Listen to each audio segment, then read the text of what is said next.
சாய்ராம். சாய் சங்கரா channel நேயர்களுக்கு என் அன்பு வணக்கங்கள். மத்தியான ஆர்த்தியில் ஒரு பாடல் எடுத்து அதோட அர்த்தம் நம்ம தொடர்ந்து பல எபிசோட்ஸாக பார்த்துட்டு வரோம். அந்த வரிசையில் இன்னைக்கு நம்ம பார்க்க போகிறது, இந்த ஸ்லோகம் யாரால எழுதப்பட்டது அப்படின்னா ஸ்ரீ உபாசனி பாபா மகாராஜ் அப்படின்றவர் தான் இந்த ஸ்லோகத்தை எழுதியிருக்கார். இந்த ஸ்லோகம் முதல்ல என்ன அப்படின்றத நம்ம முழுக்க கேட்டுட்டு இந்த வரிகளை கேட்டதுக்கு பிறகு இந்த வரிகளோட அர்த்தம் என்ன அப்படிங்கிறத பார்க்கலாம்.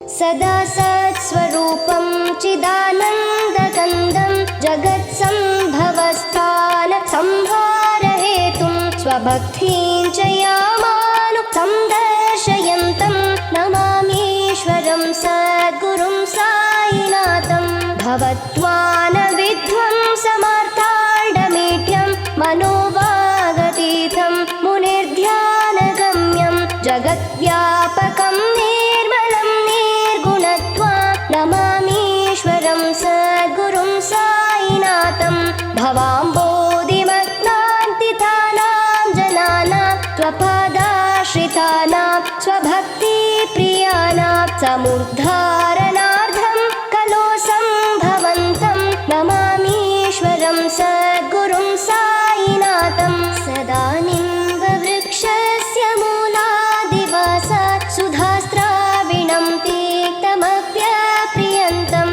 தரும் கல்பவ்ருக்ஷாதிகம் சாதயந்தம் நமாமீஸ்வரம் சத்குரும் சாயிநாதம் சதா கல்பவ்ருக்ஷஸ்ய தஸ்யாதிமூலே பவத்பாவபூத்யா சபர்யாதி சேவா ருணாம் பூர்வதாம் முக்தி முக்தி பிரதந்தம் நமாமீஸ்வரம் சத்குரும் சாயிநாதம். சான்ஸ்கிரிட்ல இருக்கக்கூடிய இந்த ஸ்லோகம் 15 ஸ்லோகம் இருக்கு. அதனால நம்ம என்ன பண்ணலாம் அப்படின்னா ஒரு எபிசோட்ல 5 ஸ்லோகமாக எடுத்து நான் உங்களுக்கு அதோட அர்த்தம் சொல்றேன். அதனால உங்களுக்கு அந்த புரிதல் ரொம்ப சுலபமாக இருக்கும். ஏன்னா நிறைய பேர் சொல்றீங்க, அக்கா நீங்க சொல்ற அந்த ஆர்த்தி அர்த்தத்தோட நாங்கள் எழுதி வச்சுக்கிறோம் அப்படின்னு எனக்கு அந்த ஃபோட்டோஸ்லாம் கூட அனுப்பிச்சிங்க. ரொம்ப ரொம்ப சந்தோஷம். இதுதான் நான் ஆசைப்பட்ட விஷயம். இது பாபா ஆர்த்தியோட அர்த்தம் எல்லாருக்கும் புரியணும். அதனால உபாசனி பாபா மகாராஜ் எழுதின இந்த ஸ்லோகம், இந்த முதல் 5 ஸ்லோகத்தை நம்ம இந்த எபிசோட்ல பார்க்கலாம். அந்த வரிசையில் முதல் ஸ்லோகம் என்ன எழுதியிருக்கார்? சதா சத்ஸ்வரூபம் சிதானந்தகந்தம் ஜகத் சம்பவஸ்திரான சம்ஹார ஹேதும் ஸ்வபக்தீஞ்சயா மானுஷம் தர்ஷயந்தம் நமாமீஸ்வரம் சத்குரும் சாயிநாதம் அப்படின்னு முதல்ல இந்த முதல் ஸ்லோகத்தை அவர் எழுதியிருக்கார். இந்த முதல் ஸ்லோகத்தோட அர்த்தம் என்ன? சதா சத்ஸ்வரூபம், அதாவது who is always absorbed in the self. சதா சர்வ காலம்னா என்ன? எல்லா நேரங்களிலும். அப்போ சதா சத்ஸ்வரூபம் அப்படின்னா அவரோட ரூபத்திலேயே சதா சர்வ காலம் அவர் தியானத்திலேயே இருக்கக்கூடிய அந்த மகான். சதா சத்ஸ்வரூபம் சிதானந்த கந்தம், அதாவது சச்சிதானந்தம் அப்படின்னு சொல்றோம் இல்லையா? சத்து சித்த ஆனந்தம் அப்படின்னு சொல்றோம். அதுல இந்த 2 வார்த்தைகள் சிதானந்த கந்தம் அப்படின்னு சொல்லக்கூடிய அந்த சித்து அப்படின்னா என்ன? பியோர் கான்சியஸ்னஸ் அப்படின்னு அர்த்தம். அப்போ சித் ஆனந்தம், ஆனந்தம்னா என்ன? பிளிஸ், ஆஹா பரமானந்தம் அப்படின்னு சொல்றோம் பாருங்களேன். அப்படி அதே பியோர் கான்சியஸ்னஸோட அவ்வளோ ஆனந்தமாக இருக்கக்கூடிய அந்த தெய்வம் எப்படி இந்த இடத்துல சொல்றார் அப்படின்னா ஜகத் சம்பவஸ்தான சம்ஹாரஹேதும். ரொம்ப அருமையான ஒரு வரி. ஜகத்னா உலகம், சம்பவம்னா என்ன? கிரியேட் பண்றது, அந்த உலகத்தை படைக்கக்கூடியவர். ஸ்தான அப்படின்னா காக்கக்கூடியவர். சம்ஹாரம் அப்படின்னா அழிக்கக்கூடியவர். ஹேத்தும் அப்படின்னா அதுக்கு காரணமாக இருக்கக்கூடியவர். அப்படின்னா என்ன? இந்த உலகத்தை படைத்து காத்து ரட்சித்த அந்த காரணமா இருக்கக்கூடிய அந்த பகவானை ஸ்வபக்தீம் செய்யா மானுஷம் தர்ஷயந்தம். ஸ்வபக்தீம் செய்யா மானுஷம், மானுஷம்னா யாரு? மனிதர்களான நம்மளுடைய ஆசைய மட்டுமே நிறைவேற்றக்கூடிய ஒரு தெய்வம், அதுக்காகவே இருக்கக்கூடிய அந்த தெய்வத்தை நமாமீஸ்வரம் சத்குரும் சாயிநாதம், அந்த சத்குரு சாயிநாதருக்கு என்னுடைய நமஸ்காரங்கள் அப்படின்னு எவ்வளோ அழகாக எழுதியிருக்காரு. அதாவது சதா சர்வ காலம் தியானத்திலேயே இருக்கார். அந்த தெய்வம் எதற்காக இருக்கார் அப்படின்னா தனக்கு நடக்கணும் அப்படின்னு இல்லை, தன்னை நோக்கி பக்தர்கள் கோடியான கோடி ரூபாய் கொடுக்கணும்னு இல்லை, தன்னுடைய பக்தர்கள் நல்லா இருக்கணும், அவங்களுடைய பிரார்த்தனை எல்லாம் நிறைவேறணும்னு நமக்காகவே இருக்கக்கூடிய அந்த சாயிநாதருக்கு நமஸ்காரம் என்று உபாசனி மகாராஜ் எழுதியிருக்கார். இப்போ 2வது ஸ்லோகம் என்ன அப்படின்னா, பவத்வாம் சவித்வம் சமார்த்தாண்ட மீட்யம் மனோவாக தீர்த்தம் முனிர்தியான கம்யம் ஜகத் வியாபகம் நிர்மலம் நிர்குணத்வாம் நமாமீஸ்வரம் சத்குரும் சாயிநாதம் அப்படின்னு எழுதியிருக்கார். இந்த முதல் வரி நான் முதல்ல சொல்றேன். பவத்வாம் சவித்வம் சமார்த்தாண்ட மீட்யம் அப்படின்னா இதுல முதல்ல மார்த்தாண்ட அப்படின்னா நிறைய பேருக்கு அர்த்தம் புரியாது. அது சூரியன் அப்படின்னு அர்த்தம். அப்போ என்ன அப்படின்னா வாழ்க்கையில நமக்கு இருக்கக்கூடிய அந்த இருளை எப்படி நீக்கிறார்? சூரியனாக இருந்து நீக்கிறார். இருள் எப்போ நீங்கும்? சூரிய பகவான் வெளியில வரும் பொழுதுதான் அந்த இருள் நீங்கிறது இல்லையா? அப்போ இருள் போய் காலை அப்படின்னு பிரகாசமாகுது. அந்த மாதிரி நம்மளுடைய வாழ்க்கையில இருக்கக்கூடிய அந்த இருள், நம்ம இருக்கக்கூடிய அந்த darkness of ignorance is removed அப்படின்னு சொல்றாங்க. அதாவது கடவுள் நம்ம வாழ்க்கையில இருக்கக்கூடிய எல்லா இருளையும் எப்படி நீக்கிறார் அப்படின்னா சூரியன் மாதிரி அவ்வளவு பிரகாசமாக இருந்து நீக்கிறார். மனோவாக தீர்த்தம் அப்படின்னா மனோ அப்படின்னா மனசு, வாக்கு அப்படின்னா வாக்கு. அப்போ இதெல்லாம் இந்த பியாண்ட் மைண்ட் அண்ட் ஸ்பீச் எல்லாத்துக்கும் அப்பாற்பட்டவர். முனிர்தியான கம்யம். முனிர்தியான கம்யம் அப்படின்னா இந்த தியானம் அப்படின்னா எல்லாருக்கும் தெரியும் மெடிடேஷன். இந்த முனிகள் ரிஷிகள் அவங்க எல்லாருமே தியானம் இருக்கிறது எதற்காக அப்படின்னா இந்த தெய்வத்தை அடையறதுக்காக தான் அவங்க எல்லாருமே தியானம் இருக்காங்க. அப்படிப்பட்ட அந்த தெய்வம் ஜகத் வியாபகம் நிர்மலம் நிர்குணத்வாம். இந்த நிர்மலம் இந்த உலகத்துல வியாபித்து இருக்கும் அந்த தெய்வமான நம்ம சாயிநாதருக்கு நமாமீஸ்வரம் சத்குரும் சாயிநாதம் அப்படின்னு எழுதுறார். அதாவது ரொம்ப அழகாக சொல்லணும் அப்படின்னா முனிவர்கள் சந்துக்களை இந்த தெய்வத்தை அடையணும் அப்படின்னு தான் அவங்க எல்லாருமே தியானம் பண்றாங்க. அப்படிப்பட்ட அந்த தெய்வம் எப்படி இருக்கார்? ஒரு இடத்துல தான் இருக்காரா அப்படின்னா இல்ல, நம்ம மனசு புத்தி எல்லாத்துக்கும் அப்பாற்பட்டவர். அப்படிப்பட்ட ஒரு தெய்வம் நம்ம வாழ்க்கையோட இருளை அகற்றி நம்ம வாழ்க்கையை பிரகாசமாக மாற்றக்கூடிய அந்த சாயிநாதருக்கு நமஸ்காரம் அப்படின்னு ரொம்ப அழகாக எழுதுறார் உபாசனி பாபா மகாராஜ். அடுத்த ஸ்லோகத்தில் என்ன எழுதுறார் அப்படின்னா, பவாம்போதி மக்னார்த்தி தானாம் ஜனானாம் ஸ்வபாதாஸ்ரிதானாம் ஸ்வபக்தி பிரியானாம் சமுர்தாரணார்த்தம் கலோ சம்பவந்தம் நமாமீஸ்வரம் சத்குரும் சாயிநாதம் அப்படின்னு எழுதுறார். இந்த முதல் வரி நான் முதல்ல சொல்றேன், ஏன்னா எதற்காக இது பிரித்து சொன்ன வார்த்தைகள் கஷ்டமா இருக்கும், உங்களுக்கு புரியறதுக்கு கஷ்டமா இருக்கும் அப்படின்னால்தான் பிரிச்சு உங்களுக்கு சொல்லித்தரேன். இப்ப இதுல பவாம் போதி மக்னார்த்தி தானாம் ஜனானாம் அப்படின்னா சிம்பிளா உங்களுக்கு அழகா புரியுற மாதிரி சொல்றேன். இந்த சம்சார சாகரத்துல இந்த ஓஷன் ஆஃப் மெட்டீரியலிஸ்டிக் டிசையர்ஸ் எல்லாத்திலையும் இந்த கடல்ல நீந்தி தத்தளித்து வாழ்க்கையில எல்லாரும் கஷ்டப்பட்டுட்டு தான் இருக்கோம் இல்லையா?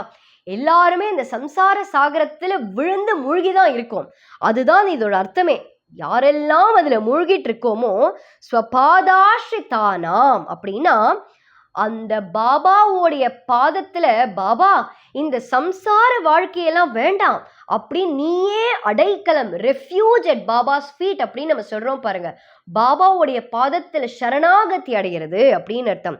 ஸ்வபக்தி பிரியானாம் அப்படின்னா யாரெல்லாம் பக்தியோட அன்போட பாபா கிட்ட போறாங்களோ, சமுர்தார நார்த்தம் அப்படின்னா அவங்க எல்லாரையும் பாபா தூக்கி விடுவார் அப்படின்னு அர்த்தம். கலோ சம்பவந்தம். கலோ அப்படின்னா கலியுகத்துல, சம்பவந்தம் அப்படின்னா நான் சொன்னேன் இல்லையா, அது நடக்கிறது உருவாக்குறது, இதற்கு சம்பவந்தம். நமாமீஸ்வரம் சத்குரும் சாயிநாதம். என்ன அர்த்தம் பாருங்களேன், அவ்வளோ அழகான ஒரு அர்த்தம். இந்த கலியுகத்துல நமக்காகவே இருக்கக்கூடிய தெய்வம் சாயிநாதன், யாரெல்லாம் அந்த சாயிநாதர் கிட்ட பக்தியோட பிரேமையோட பாபா எனக்கு நீதான் இருக்க, இந்த சம்சார சாகரத்துல சூழ்ந்து, இந்த மாயையில சூழ்ந்து எனக்கு எதுவுமே வேண்டாம், நீயே என் அடைக்கலம், இதிலேந்து வெளியில நான் வரணும்னு யாரெல்லாம் பாபா கிட்ட சரணாகதி அடையிறோமோ அந்த எல்லா பக்தர்களையும் பாபா தூக்கி விடுவார், அந்த சாகரத்திலிருந்து தூக்கி விடுவார். அப்பேற்பட்ட அந்த சாயிநாதருக்கு என்னுடைய நமஸ்காரங்கள் அப்படின்னு ரொம்ப அழகாக எழுதுறார் உபாசனி பாபா மகாராஜ். அடுத்து இந்த 2 ஸ்லோகம் நீங்க பாத்தீங்கன்னா இன்னைக்கும் அந்த குருஸ்தான்ல நீங்க பார்க்கலாம். எங்க அப்படின்னா குருஸ்தான் அப்படின்னா அந்த ஷிரடியில அந்த வேப்ப மரம் இருக்கு இல்லையா, அந்த இடத்துக்கு பேர் தான் குருஸ்தான். அங்க இருக்கக்கூடிய அந்த ஸ்லோகம் தான் இந்த அடுத்து வரக்கூடிய இந்த 2 ஸ்லோகங்கள். என்ன? சதானிம்ப விருக்ஷஸ்ய மூலாதிவாசாத் சுதாஸ்திராவிணம் திக்தமப்ய பிரியந்தம் தரும் கல்ப விருக்ஷாதிகம் சாதயந்தம் நமாமீஸ்வரம் சத்குரும் சாயிநாதம் அப்படின்னு எழுதுறார். அதாவது சதானிம்ப விருக்ஷஸ்ய, சதா சர்வகாலம்னா எப்பயுமே, எங்க? அந்த விருட்சம், அந்த வேப்ப மரத்துல. சதானிம்ப விருக்ஷஸ்ய மூலாதிவாசாத் அப்படின்னு அந்த வேப்ப மரத்துக்கு கீழே அமர்ந்த அந்த சாயிநாதன் சுதாஸ்திராவிணம் திக்தமப்ய பிரியந்தம். இந்த திக்த அப்படின்னா கசக்கிறது அப்படின்னு அர்த்தம். அப்பிரியம், பிரியம்னா என்ன? ரொம்ப இனிமையா, அவ்வளோ பிரியமா இருக்கிறது அப்படின்னு சொல்லி. அப்பிரியம்னா நல்லாவே இல்லை அப்படின்னு அர்த்தம். அப்போ அந்த வேப்ப இலை எப்படி இருக்கும்? கசக்கும், எல்லாருக்குமே தெரியும். அந்த இடத்துல என்ன சொல்றார் அப்படின்னா சுதாஸ்திராவிணம், அந்த வேப்ப மரத்திலேயே உட்கார்ந்து sitting at the foot of the neem tree, Baba has changed the bitter taste of a neem leaf into a sweet nectar. அந்த கசப்புத்தன்மையை மாற்றி அந்த வேப்ப இலை இனிக்கக்கூடிய அந்த காரணம் யாரு? சாயிநாதன்.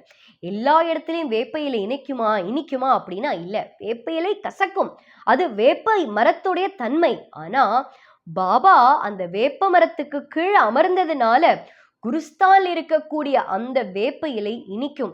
இது சாப்பிட்ட எல்லா பக்தர்களுக்கும் தெரியும். பக்தியோட பிரேமையோட பாபா மேல அபரிவிதமான பக்தி, அசைக்க முடியாத நம்பிக்கையோட சாப்பிட்டு பாருங்க, உங்களுக்கு அந்த வேப்ப இலை அவ்வளவு இனிக்கிறது நம்ம உணர முடியும். அதெல்லாம் பார்க்கறதுக்கும் கேட்கறதுக்கும் அனுபவிக்கிறதுக்கும் இந்த உயிர் பாபா கொடுத்திருக்கார், அதை அனுபவிக்கணும். அதுதான் இந்த ஸ்லோகத்தில் எழுதியிருக்கார். அதுவும் என்ன சொல்றார்? தரும் கல்ப விருக்ஷாதி கம்சாத யந்தம் நமாமீஸ்வரம் சத்குரும் சாயிநாதம். அந்த மரம் எப்படின்னா கல்ப விருட்சத்துக்கும் மேலையாம். கல்ப விருட்சம்னா என்ன நினைச்சாலும் தரக்கூடியது கல்ப விருட்சம். விஷ் ஃபில்ஃபில்லிங் ட்ரீன்னு சொல்லுவாங்க, நம்ம நினைச்சதை ஃபுல்ஃபில் பண்றது. அந்த கல்ப விருட்சத்தோட ஒரு மரம் இருக்கும், அதற்கு மேல ஒரு மரம் இருக்கும் அப்படின்னா அந்த குருஸ்தான் இருக்கக்கூடிய அந்த வேப்ப மரம். இது எல்லா தன்மையும் அந்த வேப்ப மரத்துக்கு கொடுத்தது யாரு அப்படின்னா நம்ம சாயிநாதர். அந்த சாயிநாதருக்கு நமாமீஸ்வரம் சத்குரும் சாயிநாதம், அந்த சாயிநாதருக்கு என்னுடைய நமஸ்காரங்கள் அப்படின்னு பாடுறார். அடுத்தது 5வது ஸ்லோகத்துல சதா கல்ப விருக்ஷஸ்ய தஸ்யாதி மூலே பவத்பாம்ச புத்யா சபர்யாதி சேவாம் நுணாம் கூர்வதாம் புக்தி முக்தி பிரதந்தம் நமாமீஸ்வரம் சத்குரும் சாயிநாதம் அப்படின்னு எழுதுறார். அதாவது இந்த வேப்ப மரத்தோடைய அந்த இடத்துல உட்கார்ந்தாலும் நம்ம மனசு எப்படி இருக்கணும் அப்படின்னா, சிம்பிளா சொல்லணும் அப்படின்னா இந்த இடத்துல பவப்தாம்ச புத்தியா அப்படின்னு சொல்றாங்க பாருங்களேன். இந்த புத்தியா, நம்மளோட புத்தியில எப்பயுமே அந்த உணர்வு எப்படி இருக்கணும்? பக்தியோட இருக்கணுமா. அப்படி இருந்தா சப்பர்யாதி சேவாம். சப்பர்யாதி சேவாம் என்ன? பாபாக்கே சேவா பண்ணணும். அந்த பக்தி, நம்ம இப்ப அந்த மரத்தை சுத்தி சுத்தி வரும், வேப்ப மரத்தை. ஆனா சுத்தி வரும்போது நம்மளுடைய கவனம் வேற எங்கேயோ இருக்கு, இல்ல அடுத்தவங்க நல்லா இருக்க கூடாதுன்ற எண்ணத்துல இருக்கு அப்படின்னா அந்த வேப்ப இலை இனிக்குமா? இனிக்காது. அப்போ பாபா நம்மளுக்கு அருள் புரிவாரா? புரிய மாட்டார். அதுதான் இந்த இடத்துல சொல்றாங்க. எப்பயுமே அந்த வேப்ப மரத்துக்கு கீழே அமர்ந்து எப்பயும் பக்தர்கள் எல்லாரும் எப்படி இருக்கணும், எந்த உணர்வும் அவங்க மனசுல இல்லாம பாபாக்கு சேவை பண்ணணும்னு நினைக்கிறோம். பாபா எப்படி நினைக்கிறார்? பக்தர்களுக்காகவே இருக்கணும் அப்படின்னு நினைக்கிறார். அந்த மாதிரி இருக்கக்கூடிய அந்த சாயிநாதர் என்ன பண்றார்? ருணாம் குருவதாம் புக்தி முக்தி பிரதந்தம். எப்படி இருக்கார்? பாபாவோட மனசுல எதுவுமே இல்லை. அதே முதல்லயே சொல்லிட்டார், தியானத்துல அப்சார்ப்ட் இன் தி செல்ஃப். எதை பத்தியும் நினைக்காம சதா சர்வ காலம் பக்தர்களுக்கு சந்தோஷம் தரக்கூடிய சாய்நாதர் என்ன பண்றார்? முக்தி, பக்தி முக்தி பிரதந்தம். உங்களுக்கு என்ன வேணுமோ அந்த ஆசையும் நிறைவேற்றார், அதற்கு கூட அதரும் கொடுக்கிறார். அது கூட என்ன தராருன்னா முக்தி பிரதந்தம், முக்தியும் கொடுக்கிறார், லிபரேஷன். அந்த முக்தி கிடைக்கிறது சாதாரண விஷயம் கிடையாது, எல்லாமே கொடுக்கிறார். அது கூட சேர்ந்து முக்தியும் தரார். அப்படின்னா எப்பேற்பட்ட ஒரு தெய்வம்! அந்த சாயிநாதருக்கு என்னுடைய நமஸ்காரங்கள் அப்படின்னு எழுதுறார். இந்த 2 ஸ்லோகம் ரொம்ப ரொம்ப ரொம்ப முக்கியம். தினம் தினம் இந்த ஸ்லோகத்தை நீங்களும் சொல்லிட்டு வாங்க. அந்த குருஸ்தான்ல நீங்க அப்படியே பிரதட்சணமா நீங்க வந்தீங்கன்னா இந்த 2 ஸ்லோகத்தை முக்கியமா படிச்சு அந்த ஸ்லோகத்தை தொடர்ந்து சொல்லிட்டே வாங்க. ஏன்னா இந்த ஸ்லோகத்துக்கெல்லாம் அவ்வளோ மகத்துவங்கள் இருக்கும். அதோட போக போக அதோட அர்த்தங்கள் எல்லாம் நீங்க அவ்வளோ ரசிப்பீங்க. அதனால இந்த முதல் 5 ஸ்லோகங்கள் தான் நம்ம இந்த எபிசோட்ல பார்த்திருக்கோம். இது ரொம்ப பெருசா 15 ஸ்லோகங்கள் இருக்கிறதுனால இந்த முதல் 5 நம்ம இந்த எபிசோட் ரொம்ப அந்த அர்த்தத்தை ரசிச்சிருக்கோம். உபாசனி மகாராஜ்க்கு கோடான கோடி நமஸ்காரங்கள் இவ்வளோ அழகா எழுதினதுக்கு. இதே மாதிரி அடுத்த 5 ஸ்லோகத்தோட அர்த்தம் என்ன அப்படிங்கிறத நம்ம அடுத்த எபிசோட்ல பார்ப்போம். நன்றி, வணக்கம். ஓம் சாய்ராம்.